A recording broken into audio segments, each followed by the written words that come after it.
घन्टेको शिक्षा अधिकृतले अनि हिँडिराखेको केटीलाई कटु खोलेर देखाए रे। त्यही एउटा केटी मन नलागेको चियाखुरीले निलो फिल्मको हिरो चाहियो भनिराखेको रहेछ। एउटा चेली भइसकेपछि चाहिँ चेलीमाथि घटेको घटनालाई तँलाई मजाक लागेको छ, हि भनेछ उडाछ, घन्टे भनेछ उडाछ, खा थिएँ नि। हिजोको विषय बुझिसेस् तैँले हो? के भयो हिजो? एउटा आफ्नै गन्तव्य आफ्नै बाटोमा हिँडेको चेलीले चाहिँ बाटोमा अनावश्यक गतिविधि भोग्यो, उसले दुःख पायो र उसले त्यो विषय उठायो, सामाजिक सञ्जालमा हाल्यो र त्यो खाती त्यो लैतडी चाहिँ कानुनी फन्दामा आइसक्यो। जुन विषय चाहिँ एकदम ठिक छ, कानुनले त्यो विषय देखिहाल्यो, त्यो मान्छेलाई समाइहाल्यो।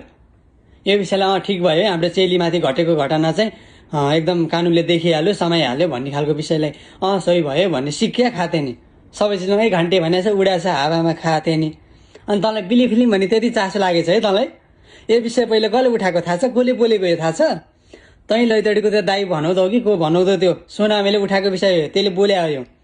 त्यसले बोल्दा चाहिँ तँलाई मजा आयो, हाम्रो दाइले हो कि को त्यो, वाह क्या दामी विषय उठाउनु भयो, यस्तो फिल्म चाहिँ हामीले नि बनाउने हो भन्ने खालको तँलाई चेतायो होला होइन? तैँले त्यही बुझिस् होला होइन?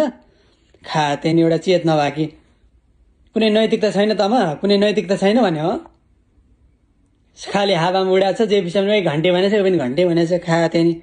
तैँ लैतडीको बाउ त्यो साम्पाङ ठिक छ होइन? दुनियाँ चेलीलाई ए चामेली यता हो यहाँ बस जाडो भयो भन्ने तँलाई त्यही ठिक लाग्छ?